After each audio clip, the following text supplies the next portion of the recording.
Dans ce domaine du Bordelais, un Margaux classé Grand Cru, des vignerons se donnent beaucoup de mal pour obtenir le label Déméter. Allez, on se met là au milieu là ? Un label bio très strict et aux exigences surprenantes. Il dessus, ouh là, celle-là elle est bien pleine. Pour remplacer engrais chimiques et pesticides, ils utilisent de la bouse de vache bien fraîche. La bouse, elle est parfaite. Celle-ci, elle est belle, elle est bien formée. Agrémentée d'un peu d'argile, de plantes séchées et de coquilles d'œufs, elle va se transformer en un compost 100% naturel sous les coups de pelle des vignerons. Donc, la coquille d'œuf, elle amène un calcium d'origine animale. Donc on va commencer à le mélanger à la pelle. Il ne faut jamais qu'on s'arrête de dynamiser le tas de compost. Il faut qu'il soit en mouvement en permanence pendant 1 heure. Donc s'il y a quelqu'un qui est fatigué, qui a besoin d'un relais, il pense à bien demander à se faire relayer. Pour obtenir le label Déméter, ce mouvement permanent doit être effectué un jour précis du calendrier lunaire. Il serait indispensable pour charger la bouse de force vitalisante. Nicolas Jamin, œnologue et agronome, en est convaincu. C'est vrai qu'au début, on peut se dire que c'est un peu perché et que c'est un peu rituel. Mais pour nous, un être vivant, il est en relation avec son environnement, avec les êtres vivants qui sont autour de lui. Et son environnement, c'est le sol en profondeur, mais c'est aussi le ciel au-dessus de lui. Après avoir été enterré pendant 6 mois dans une barrique, la mixture sera pulvérisée sur les vignes. Un cahier des charges hors norme pour pouvoir prétendre au Graal des labels écologiques.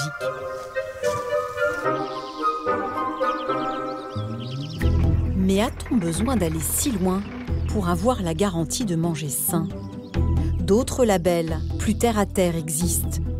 Tous nous promettent aussi de manger mieux, en protégeant la planète.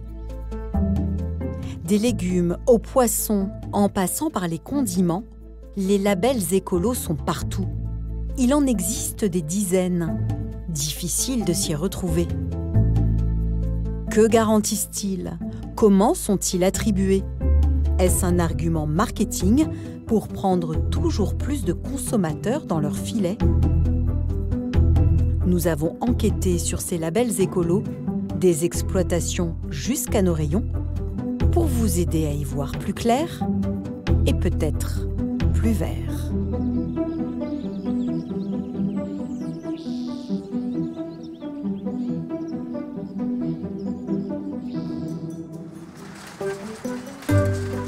Avant, quand on faisait ses courses, c'était simple. Il y avait le bio, cher mais bon pour notre santé et pour la planète, ou le conventionnel, moins cher mais a priori moins bon. Entre les deux, le vide. Alors, une nouvelle espèce de label a fleuri. 0 résidu de pesticides, cultivé sans pesticides de la fleur à l'assiette, de quoi donner le vertige et laisser les consommateurs perplexes. J'imagine qu'il y a moins de produits toxiques pour la santé, qu'ils sont plus attentifs et plus soigneux. En France, je pense qu'on a des réglementations quand même assez sévères. D'ailleurs, on le paye et c'est normal. Et voilà, donc je me dis que ça doit être plus sain. Je vois qu'il y a 0 résidu de pesticides. Enfin, je ne sais pas si c'est vrai ou pas. Je peux pas le vérifier moi-même. On est un peu acculé de plein de labels différents et on ne sait pas trop comment faire sa sélection. Donc il faut toujours avoir plusieurs niveaux de lecture et faire des petites enquêtes. Alors, que se cache-t-il derrière ces macarons tout verts ? Le premier à être sorti de terre, c'est le label 0 résidu de pesticides. Créé en 2017 par un petit groupe de producteurs, il fait un carton. 1/4 des Français en a déjà acheté. En Nouvelle-Aquitaine, Evanie Palu fait pousser sous serre des fraises gariguettes. Pour y apposer le label 0 résidu de pesticides, elle a dû faire preuve d'ingéniosité. Véro, c'est 25 grammes par bouteille. Pour faire 2 rangs ? 25 pour un rang, 50 pour un aller-retour. 3 fois par an, elle dépose sur ses fraises de petits habitants. Ces micro-acariens sont les pires ennemis des thrips, un insecte parasite qui détruit les récoltes. Aussi efficaces qu'un insecticide chimique, ils sont aussi plus capricieux. On les manipule avec précaution. On essaie de faire ça quand même plutôt l'après-midi parce qu'il faut une certaine température pour qu'ils soient à l'aise. Voilà, donc on fait quand même attention à pas trop les chatouiller. Depuis qu'elle est labellisée, Evanie orchestre sous ses serres une guerre microscopique où chaque nuisible a son prédateur. Les pucerons, par exemple, sont combattus par des soldats ailés. C'est une toute petite guêpe qu'on peut voir ici. Donc on essaie de les attirer pour que quand on va avoir les premières attaques de pucerons sur nos fraisiers, parce que c'est sûr qu'on en aura, et ben qu'on ait déjà les insectes utiles, nos prédateurs, pour aller manger les pucerons de nos fraisiers. Et donc là, je suis super contente parce qu'on voit des prédateurs partout. À première vue, les fraises d'Evanie peuvent sembler bio. Mais ce n'est pas le cas. Le label autorise un coup de main chimique à l'occasion. Quand on sent que la situation est vraiment trop difficile et qu'elle peut mettre en péril en fait, notre production, bon, ben là, on n'a pas le choix. On utilise un produit phytosanitaire. Voilà. On les dose de façon à ce que la plante puisse, entre guillemets, le digérer et l'absorber pour qu'il n'y ait plus de traces dans le fruit. Le label joue sur les mots. Il n'interdit pas les pesticides, il garantit seulement que le produit fini n'en contient pas, grâce à des analyses régulières. L'information est bien dissimulée dans le logo. Zéro et pesticides apparaissent clairement. Le mot résidu se fait plus discret. Cette liberté chimique, tous ses concurrents se l'autorisent aussi. C'est ce que critiquent vertement les militants écolos. S'ils reconnaissent les efforts fournis, ils les trouvent insuffisants. Certes, il n'y a pas de résidus de pesticides sur tel fruit ou tel légume. En attendant, les pesticides se retrouvent dans les cours d'eau. Ils finissent par faire disparaître des populations de mammifères. Enfin voilà, tout est lié. Tout finit par avoir un impact sur notre santé et puis surtout sur la santé de notre planète. Donc nous, on estime qu'il faut les réduire à la source, peu importe qu'ils se retrouvent sur les légumes ou les fruits à la fin. Protéger l'environnement dans sa globalité, c'est justement la promesse d'un autre label, public celui-là. Promu par le ministère de l'Agriculture, il connaît un succès fulgurant, notamment au rayon vin. Des prairies, des papillons et un nom à rendre vert de jalousie tous les autres. C'est le label HVE, Haute Valeur Environnementale. La promesse est alléchante. Pourtant, vous allez voir que nous ne sommes pas à une aberration près. Stéphane Deloum travaille pour un organisme indépendant. Il contrôle les agriculteurs qui font une demande de label HVE. Et en ce moment, il ne s'arrête pas. Ça fait 3 ans que ça se développe beaucoup et on a atteint au moins 19 000 certifications délivrées au 1er juillet 2021. Un an en arrière, on était à 8 000, je crois. Ça a plus que doublé. Ouais. Bonjour. Bonjour. C'est un grand jour pour Agnès Devet-Delaunay. Elle espère décrocher la certification pour ses 19 hectares de vignes. Faites attention, ça glisse ce matin. Je vous suis. Comme pour tous les labels, les contrôles sont à la charge des agriculteurs. Agnès a déboursé 800 € pour que Stéphane vérifie qu'elle respecte bien le cahier des charges du label. Parmi les critères incontournables, l'encouragement de la biodiversité. On y va, on se perd pas dans le brouillard. C'est ça. Autrement dit, l'exploitation doit être suffisamment accueillante pour la faune sauvage. Donc. La haie, Ok. et puis le bosquet, il est en face. Faut aller le voir. Allez le voir. Une haie, un bosquet, même un petit muret rapporte des points. C'est pris en compte dans le sens où il peut y avoir des lézards et d'autres insectes ou autre chose à valoriser qui vivent dedans. Un muret complètement cimenté ou avec un crépi, il ne compte pas. Donc là, Voilà. on est sur la partie forêt. C'est ça. Donc là, il n'y a pas de doute, l'épaisseur est la bonne.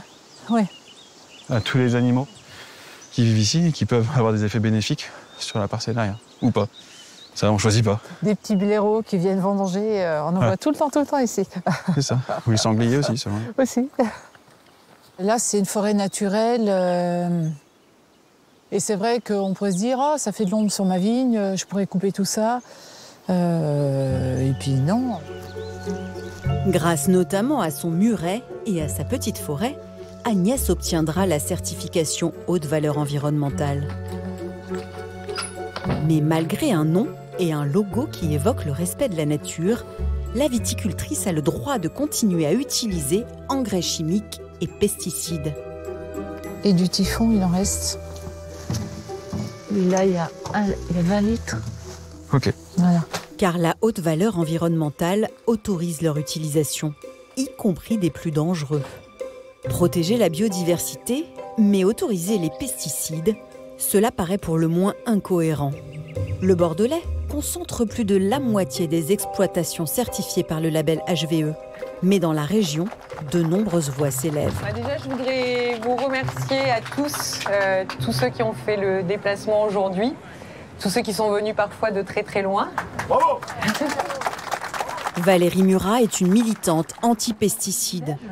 Pour avoir pointé du doigt 22 viticulteurs labellisés haute valeur environnementale, elle se retrouve devant les tribunaux. Tu peux pas produire des vins avec les pesticides les plus dangereux utilisés et dire que tu vas sortir des pesticides, quoi. C'est pas la bonne direction, c'est ce qu'il y a de plus dangereux, c'est ça qu'il faut éliminer en premier.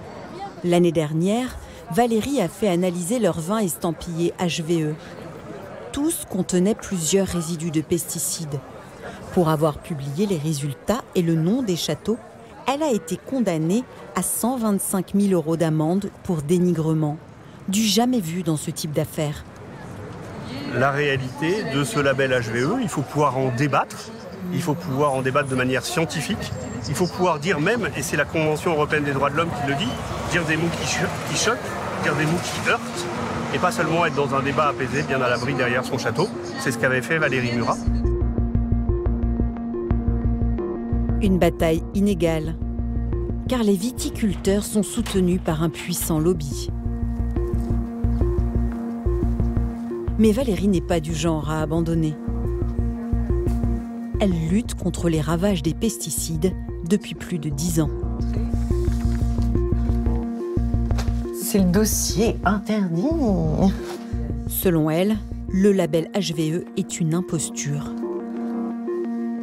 HVE, haute valeur environnementale. Qu'est-ce que ça évoque dans l'esprit des gens? Il n'y a rien au-dessus, c'est mieux que le bio, c'est mieux que la biodynamie, c'est mieux que les vins naturels. Voilà ce que ça évoque. C'est du marketing, hein. Comment il fait le consommateur? Valérie n'a plus le droit de publier son étude. Le sujet crispe. Nous allons vite nous en rendre compte. Nous décidons de faire nos propres analyses. Nous achetons au hasard des rayons des bouteilles de vin, toutes régions confondues. 300 labels, 3 estampillés agriculture biologique et 2 HVE. Nous commandons une 3e bouteille HVE, un cru de 2018, auprès de l'un des châteaux incriminés par Valérie Murat. Notre nom et notre profession, journaliste, sont clairement affichés. Première surprise, 1 heure à peine après notre achat. Nous recevons un appel du lobby qui a aussi porté plainte contre la lanceuse d'alerte. Ah bah oui, c'est moi-même. Il a déjà été prévenu de notre commande. En effet, je suis pistée. Vous n'êtes pas pisté du tout. C'est juste que, comme je vous l'ai dit à plusieurs reprises, Bordeaux est dans le collimateur des médias. Il y a un acharnement. Oui. Du coup, les propriétés ont quand même, sont quand même vigilantes sur les vins qui leur sont commandés parce qu'ils sont traumatisés. Faut que vous l'entendiez. Une semaine plus tard, seconde surprise. Nous recevons le millésime 2020, alors que nous avions commandé le 2018. Pourquoi ce changement ? La propriété aurait-elle des choses à cacher ? Nous nous rendons à la boutique du château, équipée d'une caméra discrète.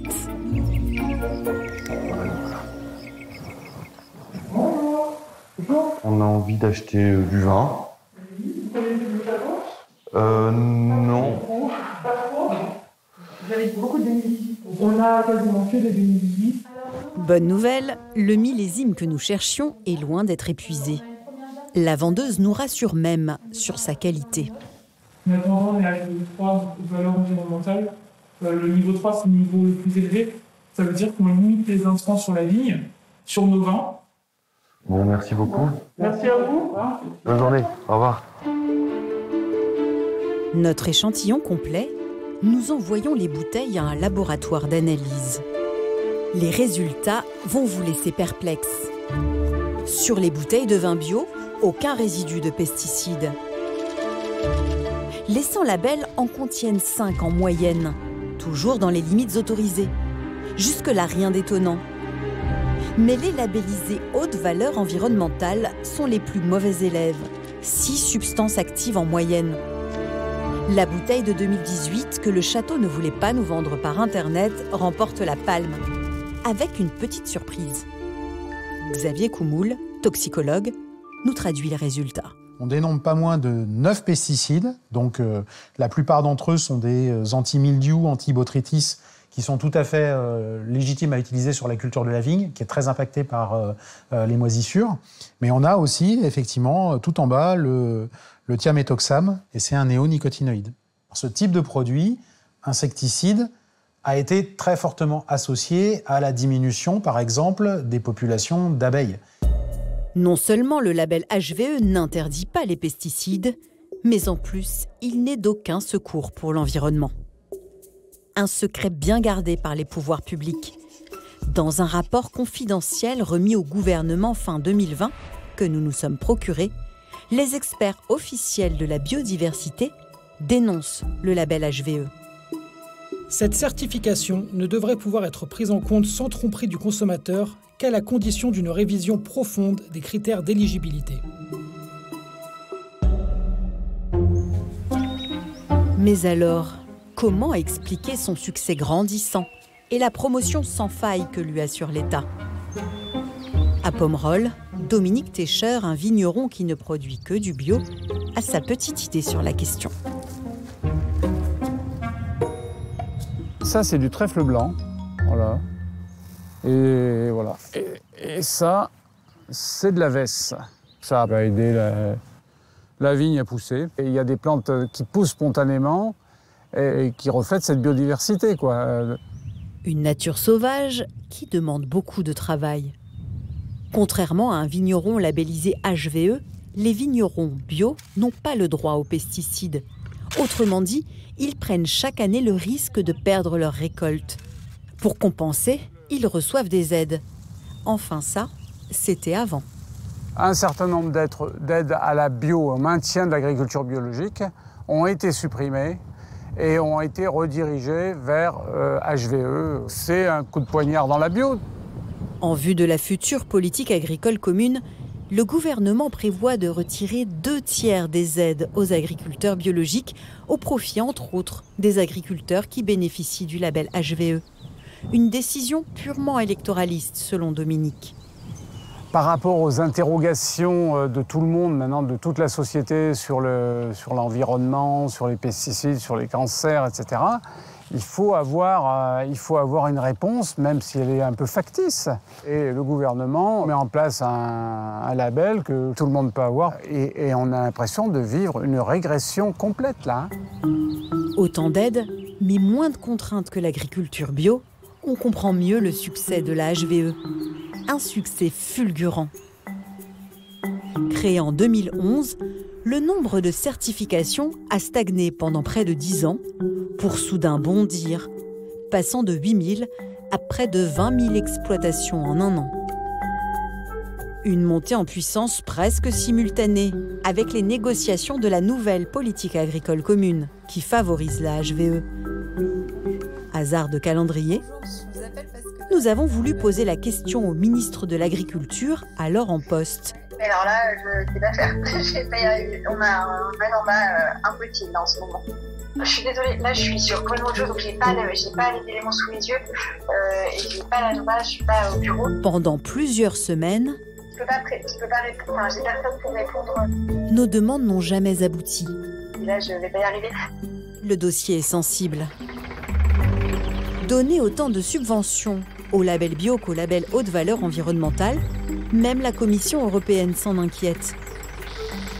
Elle a demandé au ministère de l'Agriculture français de revoir sa copie. Décidément, question label, argent et environnement ne font pas bon ménage. Et pas seulement sur la terre ferme. Les océans sont menacés par la surpêche. Si l'on ne réduit pas la voilure, en 2050, ils pourraient bien ne plus abriter de poissons sauvages. Seule la pêche responsable permettrait d'éviter cette catastrophe. C'est ce que promet le label MSC. Son joli poisson bleu vous dit sûrement quelque chose. Il navigue dans tous les placards et certifie 15% de la pêche mondiale. Mais est-il vraiment fiable? Certains militants pensent que non, comme ceux de l'ONG Sea Shepherd. Ce jour-là, dans la Manche, ils traquent un navire-usine. Dirk. Frédéric et son équipe ont en ligne de mire ce chalutier hollandais. We inform you that we are here to observe and document your fishing methods. We are a vessel from Sea Shepherd NGO. Un géant de 100 mètres de long. À première vue, on est très loin de la pêche durable. Et pourtant, il est certifié par le label MSC. On vient d'arriver sur la zone où il y a le Dirk, qui est un des navires-usines qui est actuellement en Manche. Donc il y en a 8 qui pour le moment sont au large de Fécamp, du Havre et de Cherbourg et qui ratissent la zone depuis plusieurs semaines déjà. Pas de répit pour les poissons. Les militants dénoncent, images à l'appui, leur technique de pêche redoutable. Ce jour-là, peut-être à cause de notre présence, le mastodonte ne sortira pas ses filets. Mais précédemment, l'ONG a saisi des images effrayantes autour d'un autre navire-usine, lui aussi certifié MSC. On y voit son filet, long de plusieurs centaines de mètres, aspirer littéralement l'océan et ses habitants. Il peut pêcher jusqu'à 200 tonnes de poissons par nuit, autant qu'un pêcheur artisanal en un an. Ils ont des outils qui leur permettent d'identifier les bancs de poissons, de les cibler et ils ont des capacités à rester en mer pendant plusieurs semaines. Ça, on ne laisse plus aucune chance finalement aux poissons. Non contents de vider les océans, ces navires-usines seraient aussi responsables d'un gaspillage scandaleux. Dans le sillage du chalutier, l'ONG a filmé des milliers de poissons morts. Et c'est des bateaux, par exemple, qui vont vider leur cale des poissons qui se vendent moins cher s'ils tombent sur des poissons qui vont se vendre à un meilleur prix. On est bien loin de ce que les consommateurs pourraient attendre d'un label écolo. Alors, dans sa communication, le MSC préfère ne pas s'appesantir sur ce genre de détails. Frédéric Lemanac a jeté un pavé dans la mare. Ce chercheur a épluché minutieusement les brochures et les réseaux sociaux du label MSC. Leurs publications mettent en avant de petites barques, des pêcheurs à pied. On sentirait presque les embruns. Mais la réalité est tout autre. Ça, c'est un exemple qui me plaît particulièrement. Ce sont des pêcheurs de poulpes à Madagascar, donc des tout petits pêcheurs côtiers qui capturent des poulpes au harpon et à la main, alors que le MSC ne fait pas du tout ça. On s'est rendu compte que le MSC certifiait principalement de la pêche industrielle sur de très gros bateaux, avec des méthodes de pêche souvent destructrices, alors que le MSC, au contraire, communiquait le plus souvent sur de la petite pêche côtière, utilisant des méthodes de pêche vertueuses. En réalité, 80% des pêcheries certifiées par le MSC sont des pêcheries industrielles. Même les plus voraces ont droit au label, comme ces navires-usines traqués par Sea Shepherd. Il y aurait une raison toute simple à cela. Pour nous la dévoiler, Frédéric nous conduit à IJmuiden, aux Pays-Bas, dans le plus grand port de pêche d'Europe. La plupart des navires-usines labellisés y font escale. Derrière, c'est le Annelies Ilena, qui est le plus gros bateau de pêche européen, avec 144 mètres de long. Et c'est un bateau qui est certifié pêche durable par le label MSC. Ici, 400 000 tonnes de poissons sont débarquées chaque année par des chalutiers géants. Des poissons déjà surgelés et empaquetés à bord, prêts à rejoindre les rayons de la grande distribution. Une industrie infernale pour les océans et une machine à cash pour le MSC qui lui rapporte chaque année plus de 25 millions d'euros. Chaque logo qui est vendu par la grande distribution ou la restauration ou l'hôtellerie issu de ces pêcheries-là va rapporter de l'argent au label MSC. Et plus une pêcherie est grosse, plus le nombre de logos qui vont y être associés va être élevé et donc plus le revenu qui va être généré à partir de cette pêcherie-là va être important pour le MSC. C'est totalement un business, c'est avant tout un label marketing qui vend sa marque à de la grande distribution. En clair, le MSC est rémunéré aux poissons labellisés vendus. Alors forcément, il préfère les gros bateaux. Pour se défendre, les industriels ont un argument choc. Selon eux, ce n'est pas la taille du bateau qui compte. Tous respecteraient scrupuleusement les quotas autorisés par l'Union européenne. Mais là aussi, il y a un hic. Ouais. Bram Lager, journaliste d'investigation hollandais, a enquêté plusieurs semaines au port d'IJmuiden, où il a découvert une absence presque totale de contrôle. Les poissons débarqués au port sont pesés par les pêcheurs eux-mêmes. Donc ils peuvent donner les chiffres qu'ils veulent. Et une fois de temps en temps, il y a un contrôle. Mais les inspecteurs ne sont pas du tout efficaces. Donc on ne sait pas vraiment combien de poissons sont réellement débarqués au port. Et on n'a pas vraiment d'autre choix que de faire confiance aux pêcheurs par rapport aux chiffres qu'ils annoncent. Mais en fait, on ne sait pas. L'organisme chargé de vérifier la marchandise débarquée ne dispose que de 2 inspecteurs pour contrôler les 400 000 tonnes de poissons annuels. Pour les pêcheurs, la tentation est donc grande de sous-estimer leur prise et de pêcher toujours plus. S'ils prennent ne serait-ce qu'1% de plus que leur quota, ils peuvent gagner jusqu'à 8 millions d'euros. C'est très tentant. Ils pêchent d'énormes quantités de poissons. Alors même 1% en plus, c'est beaucoup, beaucoup d'argent pour eux. Forcément, s'il y a de la triche sur les quotas, il y a de la surpêche. Quand on réussit à construire des machines aussi puissantes, aussi efficaces pour aller pêcher du poisson sauvage, c'est qu'on a quand même raté quelque chose dans notre prise de conscience environnementale. Si Frédéric manque d'optimisme, c'est qu'aujourd'hui, la majeure partie des poissons labellisés pêche durable ont été aspirés par ces chalutiers géants.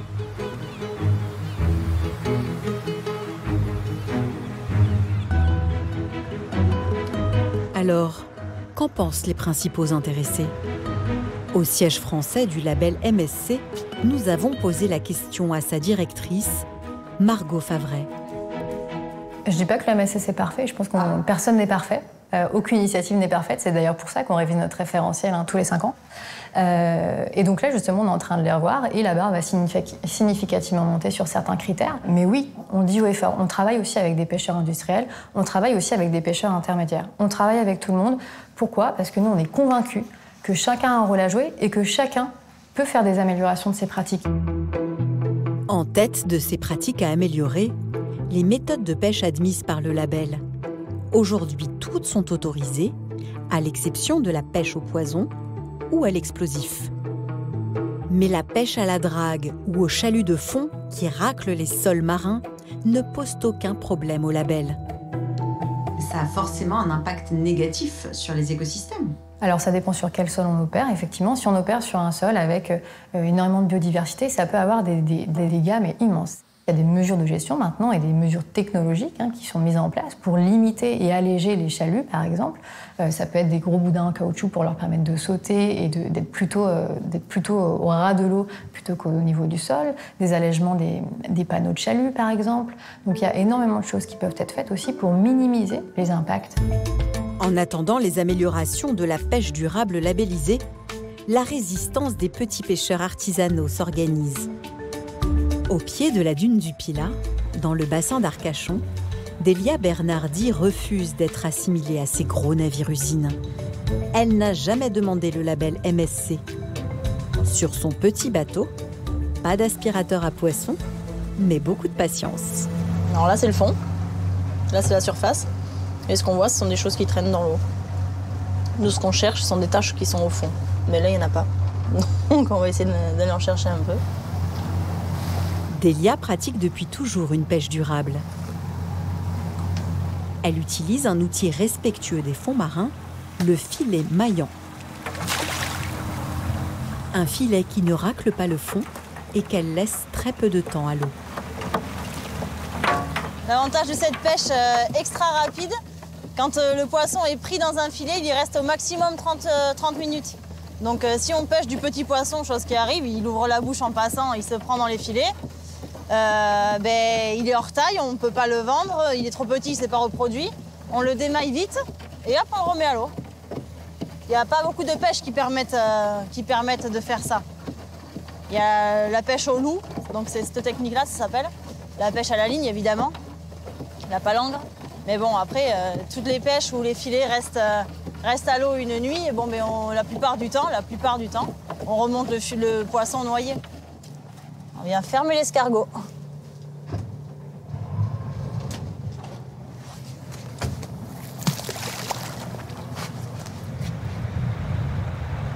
Une demi-heure plus tard, une raie va profiter de cette technique douce. Allez! Et voilà! Elle est interdite à la pêche. Et dans tous les cas, même si elle repassait autorisée, celle-ci était trop petite. Fille de pêcheur et originaire du bassin, Délia lutte contre le gaspillage pour préserver l'avenir. Moi, je suis d'ici, je suis née ici. Moi, si ma fille me dit un jour, maman, je veux être pêcheuse, ce sera ma plus grande fierté. Mais bon, c'est pour ça qu'on se doit de préserver. Et dans tous les cas, on n'a aucun... Enfin, personnellement, et je pense que tous les pêcheurs qui ont des petites unités comme moi sur le bassin, on est tous pareils. On aime notre bassin, on le préserve, on y travaille. On a un impact, c'est sûr.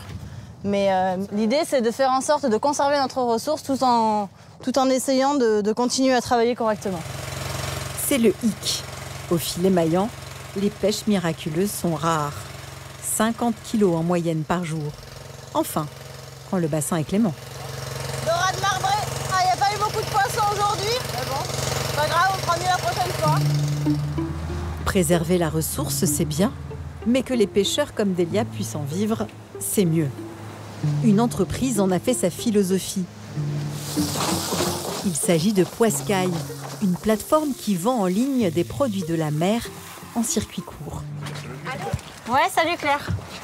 Salut Délia. Ça va? Ça va et toi? Ça va. Dis-moi, je suis de retour au port et je dois avoir une quinzaine de kilos, je pense. Ok, super. Tu prends? Écoute, ça m'intéresse, oui, carrément. Ok. Envoyer ça.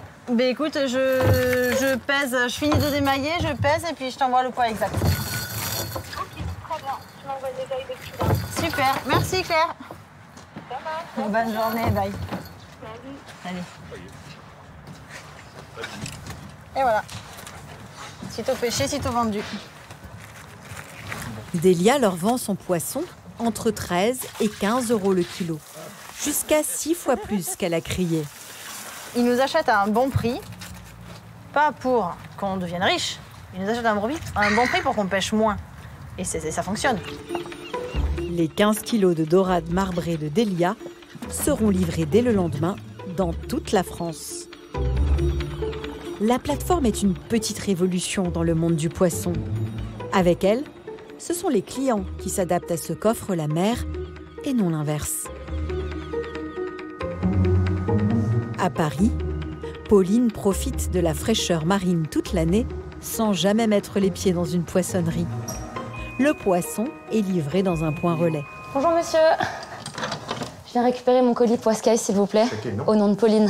Très bien. Le prix de son panier est fixe, 22,90 € le kilo. Mais son contenu n'est jamais le même. Mon colis contient 2 poissons, du lieu jaune et du chinchard. C'est l'un des secrets de la plateforme. Panacher des poissons bon marché et abondants avec des poissons plus nobles et rares. Merci beaucoup, monsieur. À bientôt. Bonne fin de journée. Merci, vous de même. Et à bientôt. Pour ceux qui préfèrent choisir eux-mêmes leurs poissons, il y a tout de même un moyen de s'y retrouver. Il suffit de regarder les étiquettes. Depuis 2014, elles doivent afficher la méthode de pêche. Les consommateurs peuvent donc privilégier les plus respectueuses, comme la pêche à la ligne, à la canne ou au filet maillant. Les labels écolos ne garantissent pas tous la protection des ressources naturelles. Mais préservent-ils au moins les savoir-faire des artisans? Pas si sûr.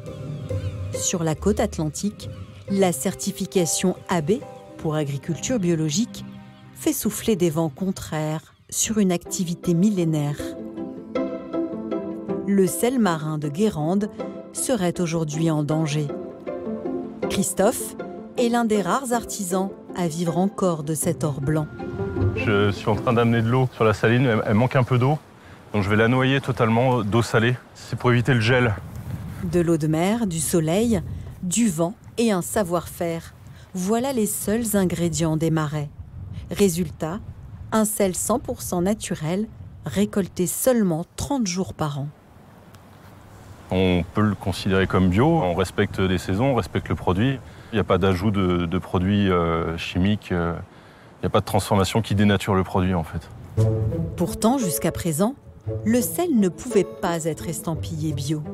Même s'il est 100% naturel, il n'est pas issu de l'agriculture. Impossible donc de prétendre aux 2 précieuses lettres AB. Une règle ancienne, sur le point de changer.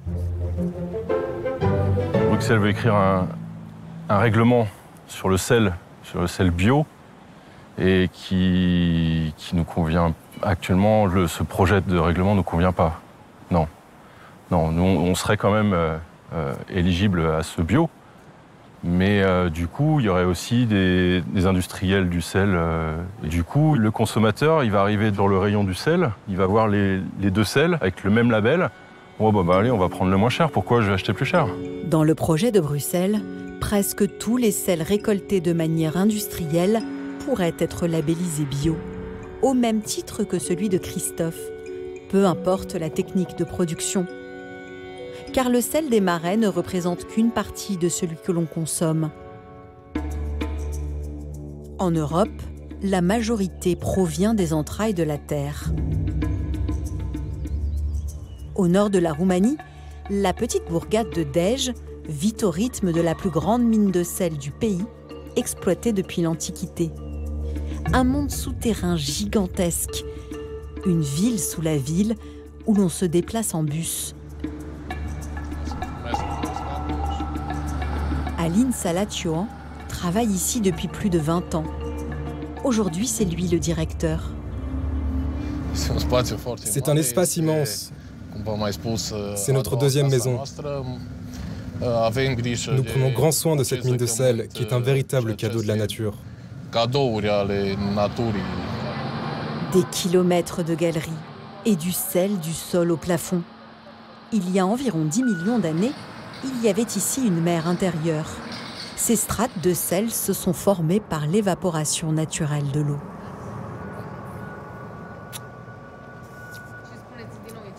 C'est le meilleur sel de Roumanie. Au niveau de la qualité, le sel de cette mine contient 99% de chlorure de sodium. C'est probablement le meilleur sel d'Europe de l'Est. À l'avenir, le sel de cette mine pourrait bien être labellisé bio. Pour extraire le sel, camions et marteaux-piqueurs sont nécessaires, mais pas seulement. Une curieuse machine attire notre attention. Elle creuse des trous dans la paroi avant que des ouvriers n'y introduisent des tubes. Qu'est-ce que vous faites là? On utilise des explosifs. C'est notre méthode d'extraction du sel, approuvée par les autorités compétentes. Il existe d'autres méthodes d'extraction, notamment mécaniques, mais elles ne sont pas encore possibles dans cette mine. 2 fois par jour, des explosions réduisent la roche en blocs ou en poussière de sel. Ces explosifs pourraient-ils laisser des résidus de produits toxiques? Aline, le directeur de la mine, tient à nous rassurer. Bien sûr que des analyses ont été faites. Cette méthode est tout à fait adaptée pour l'industrie alimentaire. Je vous assure qu'il n'y a pas de problème. Le sel est ensuite grossièrement concassé puis tamisé. Le plus fin est conditionné pour la grande distribution. Cette méthode d'extraction existe partout en Europe. Pour les industriels, la certification bio serait une aubaine. Si nous étions certifiés bio, les prix de vente augmenteraient, ce qui serait une bonne opportunité pour nous. Et vous pensez que vous pourriez être labellisé bio? Oui, être bio, c'est simple. Vous avez vu, notre sel est naturel, directement extrait de la mine. Il est juste iodé, ce qui est obligatoire selon la législation roumaine, pour les paquets de moins de 1 kg et pour le sel de boulangerie. Ensuite, on ajoute juste un anti-agglomérant. C'est écrit ici sur la boîte. Cet anti-agglomérant est le E536, le ferrocyanure de sodium, utilisé partout, y compris en France. Un additif pour l'instant interdit dans l'agriculture biologique, mais que le nouveau règlement européen pourrait bien autoriser pour le sel. Entre l'extraction du sel à l'explosif et l'utilisation d'additifs, on est loin de l'idée que l'on se fait du bio. Face aux industriels du sel, les petits producteurs de Guérande, de Noirmoutier ou de l'île de Ré ne pèsent pas bien lourd. Alors ils ont décidé de se lancer eux aussi dans le lobbying, à Bruxelles, là où est élaboré le futur cahier des charges du sel bio. Ils ont recruté David Tual, un fin connaisseur des institutions européennes qui va défendre leurs intérêts. Bonjour. Bonjour. Bonjour, vous allez bien? Très bien, merci, et vous? Bon, très bien aussi. On va s'installer? On s'installe. Je vous en prie, installez-vous. Au Parlement européen, David tente de rallier les eurodéputés comme Ann Sander à leur cause. Ce sont eux qui devront voter pour ou contre le cahier des charges proposé par la Commission. C'est une question de cohérence par rapport aux enjeux en termes de durabilité et une question fondamentale de crédibilité du label bio, effectivement, parce que si on a autour de ce label des produits qui sont effectivement produits de façon très durable, et de l'autre côté, par exemple, du sel qui est extrait de mines avec des explosifs, il y a une incohérence complète avec l'idée même que nous et le grand public se fait de l'agriculture biologique. Donc, je pense que ça romperait totalement la confiance du consommateur dans ces produits. Hein. Donc là, il faut vraiment qu'on soit extrêmement attentif et qu'on ne laisse pas passer les choses. Ce jour-là, les petits producteurs ont gagné une voix. Mais leur combat est loin d'être terminé. C'est une idée. Car selon David, la Commission a des intérêts qui ne vont pas forcément dans leur sens. La Commission a mis comme objectif de faire la promotion de la production biologique. Et donc, il faut passer à 25% de production biologique dans le monde agricole. Or, aujourd'hui, on doit être à 6-7%, au mieux. Et donc, en ouvrant finalement le champ d'application du règlement sur le sel à beaucoup de producteurs, peut-être qu'elle a derrière la tête de se dire que voilà une façon de faire monter notre production biologique. En juin 2022, le projet de la Commission exclut encore l'utilisation d'explosifs et de certains additifs. Mais impossible de savoir si cela sera toujours le cas lorsque le logo AB apparaîtra sur nos salières. Décidément, il n'est pas facile de bien manger en respectant la planète. Et si la solution consistait à tourner le dos au label? Au cœur des Landes, Clément Baillet en est convaincu. Ces porcs profitent allègrement de la liberté qu'ils leur laissent. Pas de doute, ils sont ici chez eux. Ils en ont mais rien à foutre. Voilà ta clôture, allez adieu. Ils s'en moquent. Hein. Ils préfèrent aller manger des glands en prenant le courant que se priver de glands, quoi. C'est un porc gascon. La race, elle s'est développée dans le berceau de ce secteur ici. Donc on a un animal qui est plus rustique, plus résistant, qui passe toutes les contraintes climatiques locales qu'on a ici, de chaleur, d'humidité. Il tient le parasitisme, On a des animaux qu'on ne soigne jamais, jamais, jamais. Pas d'antibiotiques, pas de traitement. Des races locales nourries par ce qu'offre la nature. Clément pourrait prétendre au label bio, mais comme c'est bête, il aime sa liberté et refuse un système qu'il trouve absurde. On a vraiment cette volonté de ne pas être rattaché à un label. D'abord, payer pour produire mieux aujourd'hui, c'est quand même encore une aberration. C'est-à-dire que ça coûte à des producteurs de travailler mieux, notamment de travailler en bio, parce qu'on s'est quand même renseigné au départ pour le faire et tout ça, vraiment dans une démarche purement éthique de travail. Ça coûtait quelque chose aux alentours comme 3 000 €. Ça ne rime à rien, en fait. Pour preuve de sa résistance, Clément a créé une parodie de label, AP, pour agriculture poétique. À l'origine, une blague potache, mais avec une philosophie très sérieuse, valoriser le bon sens paysan. Ben oui, vous avez tout cassé. Comment on fait? Vous mangez où maintenant? Ah, une douille. Son objectif, vendre exclusivement en local un terroir unique. Tout comme c'est bête. Elle s'appelle Salakis. De toute façon, si elle passe pas première, elle passe pas. Personne lui pique sa place. Hein. C'est la plus grosse, la plus vieille, la plus grande. C'est vraiment un état d'esprit paysan. Je ne sais pas s'il y a d'autres termes pour ce pauvre mot de paysan. Il a été souvent dévoyé, transformé en plouc ou en imbécile ou en je sais pas quoi. Mais moi, je crois qu'il a des vraies lettres de noblesse à reprendre, ce terme de paysan pour moi. Aujourd'hui, il y a un vrai retour à la terre qui s'amorce. Les gens, ils en ont marre, ils ont envie de revenir à des choses plus simples, de consommer les produits de leurs voisins. Il faut le faire, il faut qu'on soit beaucoup, beaucoup, beaucoup plus nombreux à le faire. Ça ne sera pas de la concurrence, ça sera que de la coopération, quoi. Le lait de ces chèvres des Pyrénées, c'est Marie Fischer qui le transforme en fromage. Il y a 2 ans, elle a abandonné un bon poste de responsable d'une exploitation agricole pour rejoindre Clément et sa philosophie de vie. Je prends une trentaine de moules. Hop. Donc là, on est où ? Elle réalise ici un rêve, mieux nourrir les gens.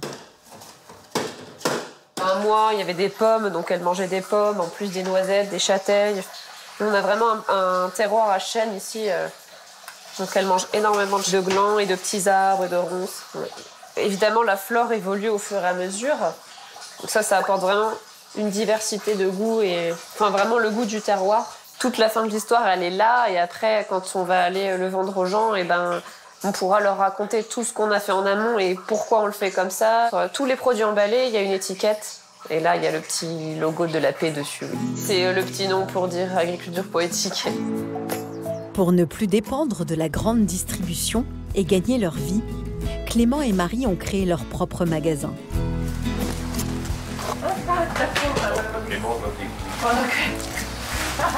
Impec, merci. Au début, ils n'étaient que 3.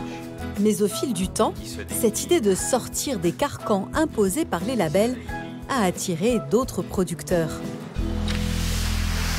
Donc il se décline comme ça, en sous-vide, avec par exemple ici des chipolatas, des ribs, un peu de jambon blanc, de la poitrine fraîche, de la poitrine séchée, des côtes, des rôtis, des filets mignons. Voilà.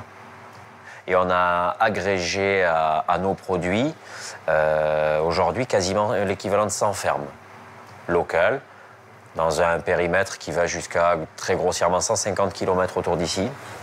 Les clients aussi sont de plus en plus nombreux. Parce qu'on sait d'où viennent les produits, voilà, et moi je suis pour les fruits de saison, pour les, voilà, ils ont des très bons produits. certains produits qui ont un petit logo agriculture poétique, vous connaissez? Non, je peux pas faire attention à ça. Agriculture poétique? Non. C'est les produits de la ferme Bacotte. Ah mais oui, c'est vrai. On est connus, hein, nous, les poètes de Bacotte. Ici, on ne connaît peut-être pas les labels, mais on connaît les paysans. Le local, c'est pas juste que le produit, il n'est pas une empreinte carbone pourrie, c'est aussi le tissu social qui se crée avec et qui en découle, en fait. Au-delà de tout label, finalement, les gens, ils ont besoin que ce soit humain et de pouvoir échanger et qu'il y ait de la transparence, en fait. Enfin, c'est pour ça que la bio, finalement, ça suffit peut-être plus maintenant, parce qu'en fait, ils ont vraiment envie d'aller au-delà, vraiment de rencontrer les gens et d'avoir ce partage d'histoire, quoi. Marie et Clément ont gagné leur pari. Comme eux, de plus en plus de paysans dessinent les contours de l'agriculture de demain. Leur rêve, une nature à nouveau libre et sans étiquette.